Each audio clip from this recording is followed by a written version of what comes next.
সুপ্রিয় দর্শক শ্রোতা, আসসালামু আলাইকুম। মামির হাতে রান্না চ্যানেলে আপনাদের স্বাগতম।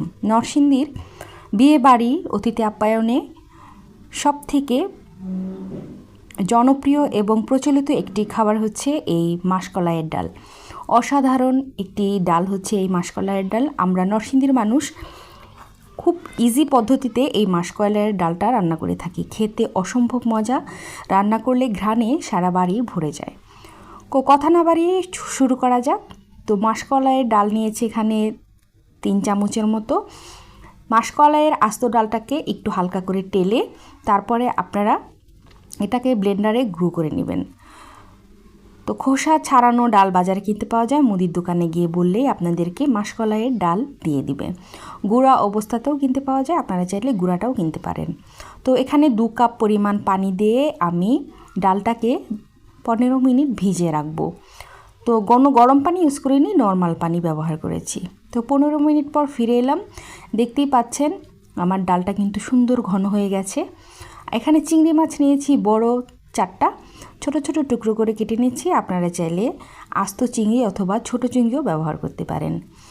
তো কড়াই বসিয়ে দিয়েছি, দিয়ে দিচ্ছি তেল পরিমাণ মতো। এখন দিয়ে দিচ্ছি 1/2 কাপ পরিমাণ পেঁয়াজ কুচি। তো পেঁয়াজ কুচিটাকে খুব ভালো করে একটু ভেজে নেব। আজকের এই ডালে আমি কোনো আদা রসুন ব্যবহার করব না, এতে করে মাসকলাইয়ের যে মজার একটা ঘ্রাণ থাকে সেটা কিন্তু অনেকটাই কমে যায় বা নষ্ট হয়ে যায়, খেতে ভালো লাগে না। তো পেঁয়াজটার মধ্যে আমি কেটে রাখা চিংড়িগুলো দিয়ে দিচ্ছি এবং একটু ভেজে নেব। তো দিয়ে দিচ্ছি পানি 1/2 কাপ পরিমাণ। খুব সহজ একটি রান্না, কোনো রকমের অতিরিক্ত মশলা না। আপনারা অথেন্টিক মাসকলাইয়ের যে ঘ্রাণটা আছে সেটা পাবেন এভাবে রান্না করলে। এখন দিয়ে দিচ্ছি কিছু গুঁড়ো মশলা। আমি দিয়ে দিলাম 1/2 চা চামচ পরিমাণ হলুদ গুঁড়া, 1 চা চামচ পরিমাণ ধনিয়া গুঁড়া, 1 চা চামচ পরিমাণ মরিচ গুঁড়া, আর পরিমাণ মতো লবণ। এখানে আমি 1 চামচ লবণ দিয়েছি, 1 চা চামচ। আপনারা লবণটা একটু চেক করে তারপর ব্যবহার করবেন, যদি প্রয়োজন পড়ে আর একটু দিয়ে নেবেন। তো মশলাটাকে চিংড়ির সঙ্গে খুব ভালো করে কষিয়ে নিচ্ছি। তো পানিটা অনেকটাই শুকিয়ে গেছে। এখন আমি দিয়ে দেব সেই গুলে রাখা ডালটা। তো ডালটা দিয়ে খুব ভালো করে নেড়ে চেড়ে নেব। আর এটার মধ্যে পানি দেব আমি 4 কাপ পরিমাণ। 2 কাপ দিয়ে আমি ডালটাকে ভিজিয়েছিলাম, আর 4 কাপ পরিমাণ পানি আমি ডালটা রান্নার জন্য ব্যবহার করব। তো আমি সবগুলো পানি একসঙ্গে বাটিতে নিয়েই তারপর দিয়েছি। পরিমাণটা তো বলেই দিলাম, আপনারা 4 কাপ পরিমাণ পানি অ্যাড করে নেবেন। তো একটু নাড়াচাড়ার মধ্যে রাখতে হবে, তা না হলে নিচে লেগে যেতে পারে। তো দিয়ে দিচ্ছি একটা তেজপাতা মাঝখান থেকে কেটে। তো চুলার আঁচটা আমি মাঝারি রেখেছি।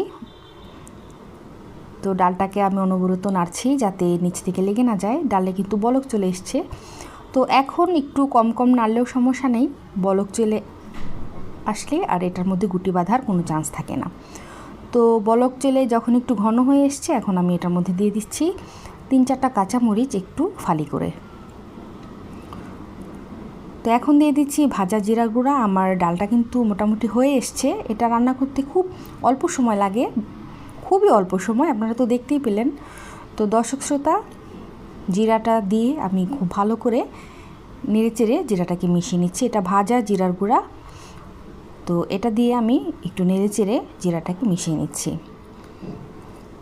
তো এখন আমি একটু চেক করে নেব ডালটা সিদ্ধ হয়েছে কিনা। এটার মধ্যে যে গুঁড়োর মধ্যে গুটি গুটি ছোট ছোট ডালের কণা থাকে, ওগুলাকে আঙুল দিয়ে একটু চাপ দিলেই দেখতে পারবেন গলে যাবে। যদি গলে যায় তাহলে বুঝতে পারবেন এটা সিদ্ধ হয়ে গেছে। তো আমার ডালের ছোট ছোট কণাগুলো সিদ্ধ হয়ে গেছে, আর মানে ডালটা হয়ে গেছে। তো এদিকে ডালের ঘনত্বটাও কমপ্লিটলি হয়ে গেছে, খুব সুন্দর হয়েছে। তো এখন আমি নামিয়ে নেব। তো আজকের রেসিপি যদি ভালো লেগে থাকে সবাই লাইক কমেন্ট শেয়ার করবেন। আল্লাহ হাফেজ।